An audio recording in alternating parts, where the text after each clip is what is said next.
बनेगा एक greater Israel. This is their local agenda. और इसके लिए जरूरी है एक बहुत बड़ी जंग। ऐसे आसानी से नहीं हो जाएगा।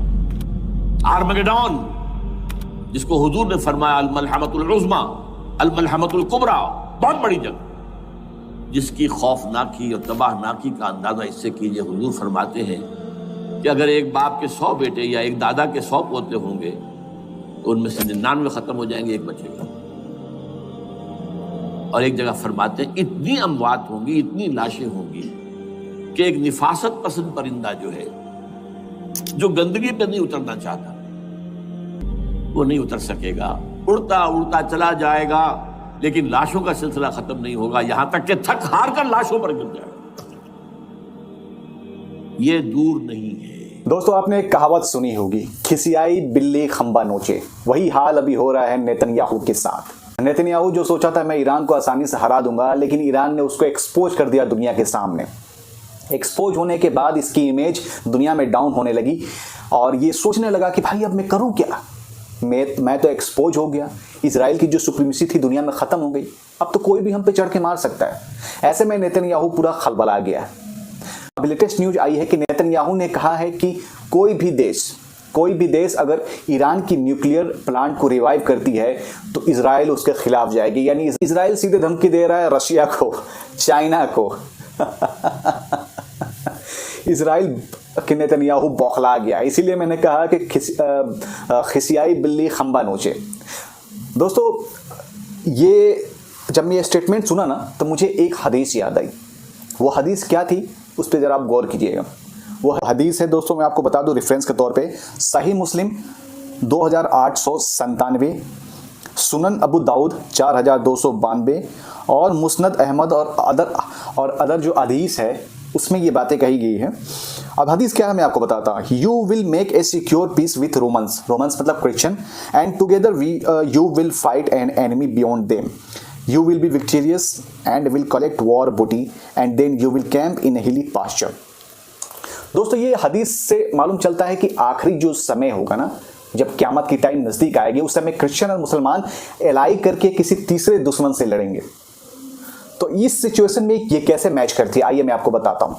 अभी आपको मालूम होगा कि जब इजराइल ईरान में वार हो रही थी, इजराइल ने जबरदस्ती अमेरिका को इस वॉर में घसीटा, और इस वॉर में घसीटने के बाद जब ईरान ने हमला किया तो अमेरिका ने ऐलान कर दिया कि हम सीज फायर करते हैं। ईरान का कहना था कि अमेरिका कहता है कि हम सीज फायर करते हैं, और इजराइल ने भी डिमांड किया कि मैं शांति चाहता हूं। लेकिन सीज फायर के तुरंत बाद इजराइल क्या करता है, सीज फायर को तोड़ देता है। फिर ईरान भी इधर से बॉम्ब मारता है। वैसे ट्रंप ने अपने सोशल मीडिया पर पोस्ट किया, उसकी एक वीडियो भी वायरल हो रही है जिसमें ट्रंप बोल रहा है कि जिसमें ट्रंप इजराइल पे बहुत ज्यादा गुस्सा है। Israel, as soon as we made the deal, they came out and they dropped a load of bombs, the likes of which I'd never seen before. The biggest load that we've seen. I'm not happy with Israel. You know, when I say, okay, now you have 12 hours, you don't go out in the first hour and just drop everything you have on them. So I'm not happy with them. I'm not happy with Iran either. But I'm really unhappy if Israel's going out this morning because the one rocket that didn't land, that was shot, perhaps by mistake, that didn't land. I'm not happy about that. You know what? We basically have two countries that have been fighting so long and so hard that they don't know what the fuck they're doing. Do you understand that?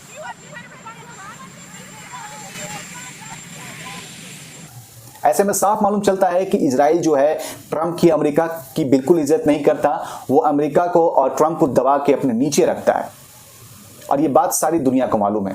तो Trump ने उस video में कहा कि भाई हमने Israel को मना किया, उसके बावजूद भी उसने सीज फायर तोड़ा।